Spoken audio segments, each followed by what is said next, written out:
It's our pleasure to welcome now Kenny Vest, Market Manager and Program Director for WCPR on the Gulf Coast and a whole bunch of other stations in that area as well for SuperTalk Mississippi.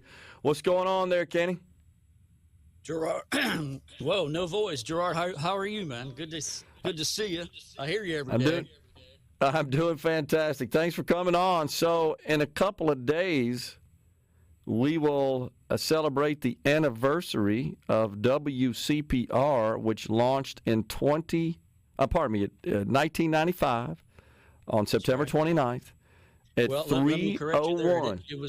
It was September 20th. Oh, okay. That's where I got it from. We're doing a month-long celebration down here. So, yeah, we're 29 years old. Hard to believe. And Scott Fox was the first live voice on the station. Is that right? Yeah, that's right. We all came over from New Orleans, a handful of us, and we thought we'd be here, a year maybe, and we came here to launch a country station and turn it into a rock station, and we never left, and here we are 29 years later. So yeah, that's what I was going to ask you about. The format started out as country, right?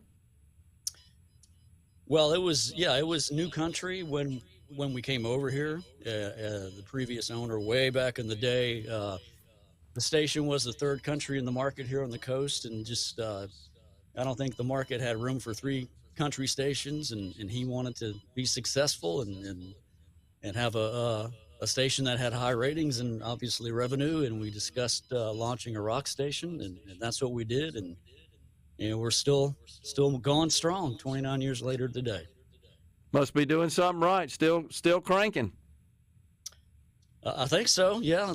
I think we've been lucky over the years, but we've kept the same formula music-wise, and we're conscious of kind of creating in our imaging, which is what's played in between songs, to be unique and stuff that you're not going to hear anywhere else, because it's just a bunch of nonsense, and you piece it all together with some really talent on the air, and it's worked, and it's probably the strongest we've ever been is right now, actually.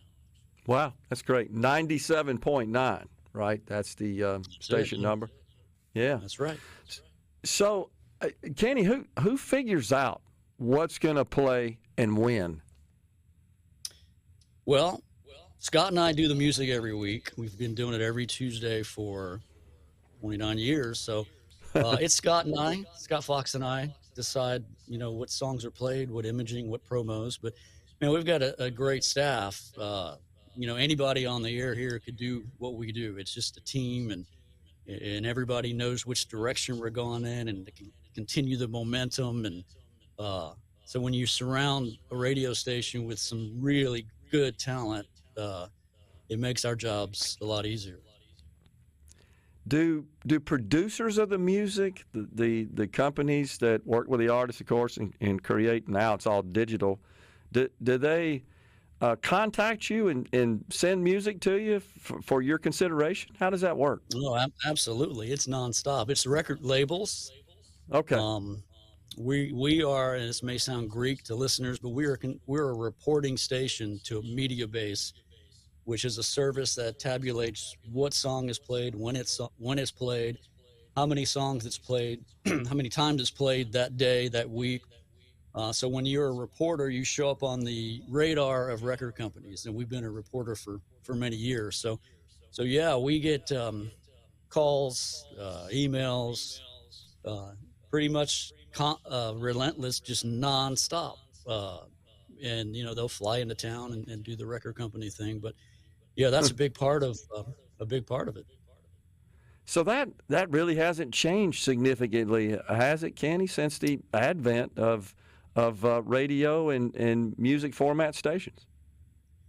No, it really hasn't. I mean, everything's digitally now. They're not mailing us CDs and that kind of stuff. But the whole the whole process of getting records played on radio stations is pretty much the same.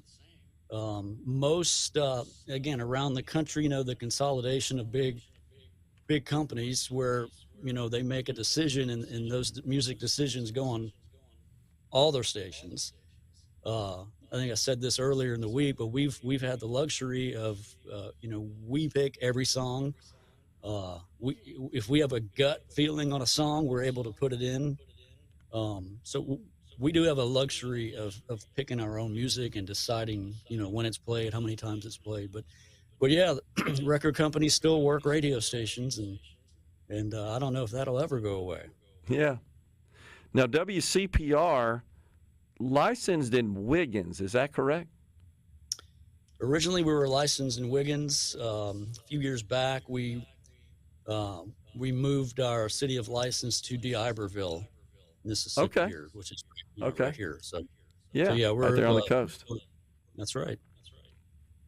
And this is still an off-air broadcast, so there's a tower with all the transmission equipment somewhere, right? Absolutely, yeah. Same thing. Obviously, we promote our apps, our app. We have a huge number of people that listen on the CPR app, both here on the coast and offices and around the world. Really, I mean, we have people from Germany and all over the place, Wow. like SuperTalk does. But Yeah. so yeah, our app is very important, like it is for all of our stations here for SuperTalk. What's on the horizon for WCPR? Well, we'll be 30 next year, so we're planning something big next year. We'll have CPR Fest coming up next spring. We do a lot of big promotions. We do a lot of trips, a lot of flyaways. So that's going to continue and just keep chugging along what we're doing now. Yeah. 29 years, you've stuck with it, you and Scott. So to what do you attribute that? You must really enjoy it and find it rewarding work.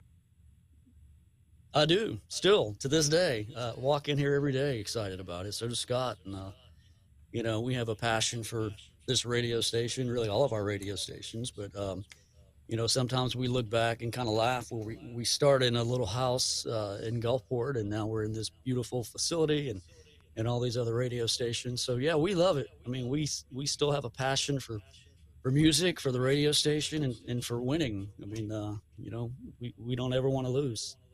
And yeah, I think we've been lucky. We've been winning all these years. How is it different, Kenny, the Gulf Coast area versus New Orleans from a music radio station perspective? Yeah. I mean, I came from New Orleans. I worked in New Orleans radio for 10 years. It's more of a hometown feel here. Geographically, though, obviously it's state line to state line. So we have a huge area that you have to super serve in Hancock and Jackson and Harrison County. So New Orleans is it's a different animal, different demographics over there. Yeah. And it's different than the coast, but there are a lot of transplants that have come from New Orleans that are, in Hancock County and now in Harrison County here. So, it's obviously there's a difference. Is there an issue? Is it beneficial, or does it make it more difficult, the fact that the company's part of the overall TeleSouth umbrella, which includes talk radio, of course? Oh, it makes it great. I mean, the company with Steve and Davenport and Kim Dillon running it, and we have so many resources, and the network in 82 counties.